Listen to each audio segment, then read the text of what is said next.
राजस्थान के जैसलमेर की एक घटना पिछले कुछ दिनों से मीडिया की सुर्खियों में है। एक खेत में ट्यूबवेल की खुदाई के दौरान इतना पानी निकला कि 3 दिनों तक निकलता ही रहा। सोशल मीडिया पर चर्चा चली कि ये लुप्त हुई पौराणिक नदी सरस्वती की धारा है। क्या ये वाकई सरस्वती ही है? इस पर करेंगे आज बात। यह है आवाज द वॉइस और आप देखना शुरू कर चुके हैं द मंजीत ठाकुर शो। जैसलमेर में मोहनगढ़ के विक्रम सिंह भाटी के खेत में सिंचाई का कोई साधन नहीं था, तो उन्होंने ट्यूबवेल खुदवाना शुरू किया। जब 800 फुट की गहराई तक खोदने के बाद भी पानी नहीं निकला, तो उन्होंने और गहरा खोदने का फैसला किया। इसके बाद अलसुबह धरती के भीतर से पानी की ऐसी धार फूटी कि वो तीसरे दिन जाकर रुकी। खेतों में चारों तरफ 7-7 फुट पानी भर गया और उसमें खड़ी जीरे की फसल तबाह हो गई। इस घटना ने सोशल मीडिया में तरह तरह की चर्चाओं को जन्म दिया। इस विशालकाय थार मरुस्थल में कोई सोच भी नहीं सकता था कि जमीन के भीतर से इतना पानी भी आ सकता है। बोरवेल वाली इस मशीन के साथ ट्रक भी धंस गया। पानी का बहाव इतना तेज था कि जमीन की ऊपरी परत 10 फुट गहरे में समा गई। वरिष्ठ भूजल वैज्ञानिक और राजस्थान ग्राउंड वाटर बोर्ड के प्रभारी डॉक्टर नारायण दास इनखिया के नेतृत्व में मौके पर जाकर विशेषज्ञों की एक टीम ने 3 दिन लगातार जानकारियां जुटाई और शोध किया है।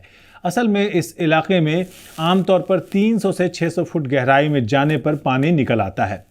जियोलॉजिस्ट ने बाद में बताया कि 850 फुट तक खुदाई होने से चट्टानें टूट गई और जल का सोता फूट पड़ा। ये क्ले की चट्टानें हैं जिनकी परत काफ़ी मजबूत होती है। परत के टूटने पर ही पानी इतनी तीव्रता से बाहर आया। वैज्ञानिकों के मुताबिक आज से 15 साल पहले नाचना के जालूवाला में भी इसी तरह पानी बाहर आ चुका है। ऐसे मामले की 4 दशक पहले भी स्टडी की गई थी। Central arid zone research institute काजरी के 2 सीनियर वैज्ञानिकों डॉक्टर विनोद शंकर और डॉक्टर सुरेश कुमार ने 1982 में एक रिसर्च पेपर तैयार किया था, जिसमें मोहनगढ़ इलाके में भूगर्भ में काफ़ी पानी होने के प्रमाण जुटाए गए थे। असल में इस इलाके में महज 176 से 250 मिलीमीटर तक की बारिश होती है। इस बियाबान में कटीली झाड़ियों की मौजूदगी है। इन झाड़ियों को हेलोक्सिलॉन सेलिकॉर्निकम कहा जाता है। ये झाड़ियाँ कुछ खास जगहों पर भरपूर पाई गई और कुछ जगहों पर वो बिल्कुल भी नहीं थी। वैज्ञानिक इस सबूत से काफ़ी चौंक गए। जब उन्होंने 4 से 5 मीटर तक खुदाई की तो देखा कि इन झाड़ियों की जड़ें बहुत गहरे में जा रही हैं, जबकि बारिश का पानी 3-4 फुट तक ही जा पाता है। इससे लगा कि यहाँ पानी का कोई भूगर्भ स्रोत है जिससे इन झाड़ियों को पानी मिल रहा है। तो अब सवाल उठता है कि ये हेलोक्सिलॉन सेलिकॉर्निकम क्या है? थार का एक आम पौधा है, लाना या लाणा। रेगिस्तानी इलाकों में यही पौधा है जो बकरियों और ऊँटों का जीवन रक्षक भोजन है। यह सूखी हुई झाड़ी होती है जो सूखे और बंजर इलाकों में होती है। ये राजस्थान, गुजरात, हरियाणा और मध्य एशिया के रेगिस्तानी इलाकों में उगता है। इसका वैज्ञानिक नाम है एलेक्सकॉन सेलिकॉर्नियम, जिसकी बार बार हम चर्चा कर रहे हैं। ये अमरैंथेसी परिवार का पौधा है। ये पौधा रेतीली और बंजर जमीन में उगता है जहाँ मिट्टी में नमी और पोषण की कमी होती है। ये पौधा खारे और कम उपजाऊ मिट्टी में भी अच्छी तरह से उगता है। इसकी जड़ें बहुत गहरी और मजबूत होती हैं जो 16 फीट की गहराई तक जा सकती हैं। हेलोक्सिलॉन सेलिकॉर्नियम सूखे क्षेत्रों के जीवन चक्र का एक अहम हिस्सा होता है और बंजर भूमि को थाम कर रखने में मदद करता है। बीबीसी हिंदी साइट पर छपी एक रिपोर्ट में जियोलॉजिस्ट डॉक्टर सुरेश कुमार इसे लुप्त हुई नदी सरस्वती से भी जोड़ते हैं। उन्होंने कहा कि पौराणिक ग्रंथों के अध्ययन और रिमोट सेंसिंग के डेटा से मिलान किया गया तो ये समझ में आया कि ये सरस्वती की लुप्त धारा वाला इलाका है। डॉक्टर कुमार के मुताबिक इसकी पूरी चार्टिंग की गई, आसपास के पौधों का मिलान किया गया तो बाकी जगहों पर हेलोक्सिलॉन सेलिकॉर्निकम नहीं पाई गई। बाद में सेना ने जब इन इलाकों में गहराई से खुदाई की तो जलधारा के संकेत मिले। दरअसल सरस्वती नदी का वर्णन मुख्य रूप से ऋग्वेद में मिलता है, जहां इसे नदी तमा यानी नदियों की माँ और पवित्र नदी कहा गया है। इसके अलावा महाभारत, पुराणों जैसे कि मत्स्य पुराण और विष्णु पुराण और अन्य धार्मिक ग्रंथों में भी उसका उल्लेख मिलता है। पुरातात्विक और भूवैज्ञानिक अध्ययनों के मुताबिक सरस्वती नदी का प्रवाह हरियाणा, राजस्थान और गुजरात के कुछ हिस्सों से होकर गुजरता था, जो अब लुप्त हो चुकी है। तो सरस्वती नदी होने का दावा कितना पक्का है? काजरी जोधपुर के वैज्ञानिकों और भूजल वैज्ञानिकों के कथनों की परख करें तो अभी ये नहीं कहा जा सकता है कि जैसलमेर के मोहनगढ़ के खेतों में जो जलधारा फूटी है वो वाकई लुप्त सरस्वती नदी की जलधारा ही है। हालांकि प्राचीन ग्रंथों में जिस सरस्वती नदी का जिक्र मिलता है उसकी खोज का काम वर्षों पहले शुरू हुआ था और अब उसके फिर से तेज होने की संभावना बन रही है। हालांकि अभी जो जलधारा फूटी है ये पानी 360 मीटर से भी अधिक नीचे से आया है, जबकि सरस्वती नदी की धारा सिर्फ 60 मीटर नीचे ही मानी जाती है।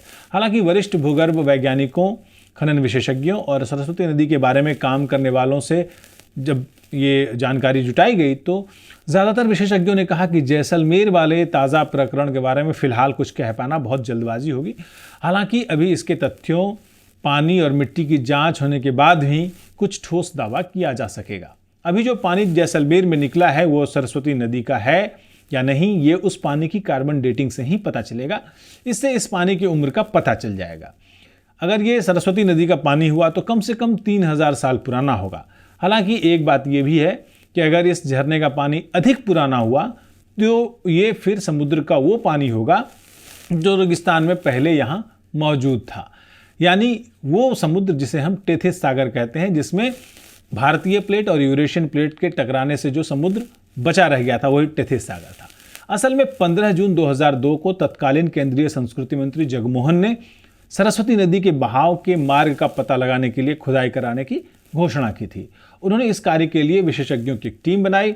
इसमें भारतीय अंतरिक्ष अनुसंधान संगठन यानी इसरो, अहमदाबाद के बलदेव सहाय, पुरातत्वविद एस कल्याण रमन, ग्लेशियोलॉजिस्ट वाई के पुरी और जल सलाहकार माधव चितले इस टीम में शामिल थे। घोषणा में उस समय कहा गया था कि हरियाणा के आदि बद्री से भगवानपुरा तक की खुदाई का पहला चरण पूरा करेंगे। उसके बाद भगवानपुरा से राजस्थान की सीमा पर कालीबंगन तक दूसरा चरण पूरा करेंगे। इस टीम ने राजस्थान ही नहीं, सीमावर्ती राज्यों में अलग अलग हिस्सों में जाकर जानकारी जुटाई। इन शुरुआती जानकारियों के आधार पर इसरो के वैज्ञानिकों की टीम ने 28 नवंबर 2015 को सरस्वती नदी के संबंध में रिपोर्ट जारी की। वरिष्ठ वैज्ञानिक doctor JR Sharma, doctor BC Bhadra, doctor AK Gupta और डॉक्टर G श्रीनिवास की ये रिपोर्ट थी, river Saraswati and integrated study based on remote sensing and GIS techniques with ground information.